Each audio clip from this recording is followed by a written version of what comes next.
papunta tayo ngayon ng San Pablo. Galing tayo ng Santa Rosa, Laguna. Pero dumaan tayo ng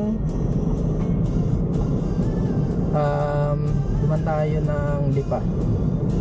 So parang mag road trip talaga tayo ng medyo mahaba-haba. Umalis tayo doon ng 6:20 ata, mga 6:20 na umaga. And anong oras na ngayon? Mag-aalas 9 na ng umaga. So medyo napahaba yung biyahe natin, which is supposed to be dapat ano lang yan, isang oras at kalahati. Ayun lang, okay lang. Round trip, road trip, ganun. Kasi kaya tayo pupunta ng San Pablo ulit dahil magbabayad tayo ng bahay. So ayun, tagal pa ng turnover. Na-excite ako sa turnover, guys, kasi medyo malaki yung lote na nakuha namin. And nakita namin yung model house, not the model house itself. I mean I saw one, an actual house nung Linville, and okay naman, malaki, malawak, tapos ayun, malinis siya. So kaya na-excite ako kasi in 2 years pag na turnover na yun, doon na kami titira. And hanap-hanap na lang na other opportunity while we're there. I might still be working with Asturian by the time, but I don't know. If there is an opportunity, I'll definitely grab it.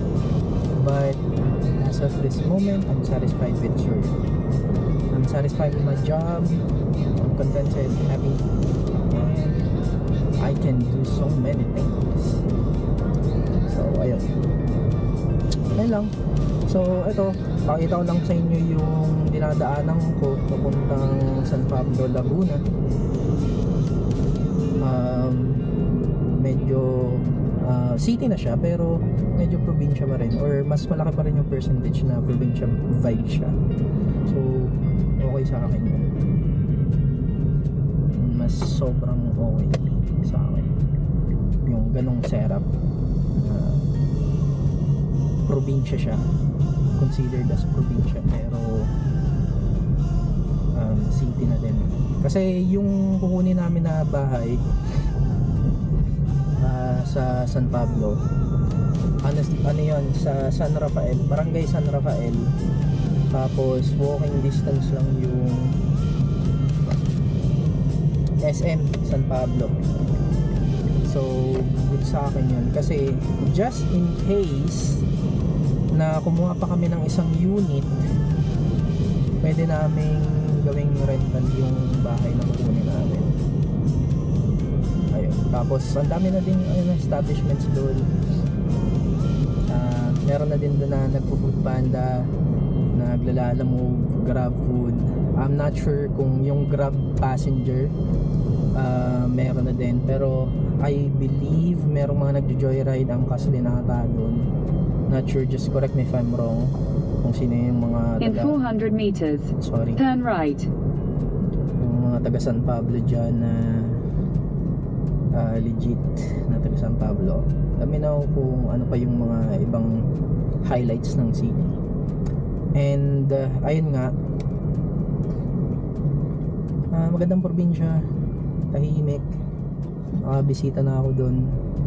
Then sobrang lapit sa terminal, Grand Terminal. Actually hindi lang siya basta-basta terminal. Turn right. Kasi andun yung bus. If you saw my previous video, andun yung terminal, yung mga bus papuntang Cubao, Alabang, and Bicol. So good siya. And as you can see, sa kabila medyo traffic. kasi may inaayos na mga kalsada dito. Parang nung last time na pumunta din kami dito ng mother ko, ganun din, hindi pa rin siya tapos. Kasi although espalto na yung daanan dito, dami pa rin mga random na lubak. Actually nalubak ako dito nung nakaraan, buti na lang hindi madali ang ilalim dito ni UP. Tapos maganda yung daanan. Tapos gusto kong puntahan yung 7 Lakes, pero motor bason gagamitin natin. Gusto kong i-try yun eh. Dito daw kasi yun sa San Pablo yung 7 Lakes ng Laguna. So try ko yun lang muna. Update ko kayo later. Bye.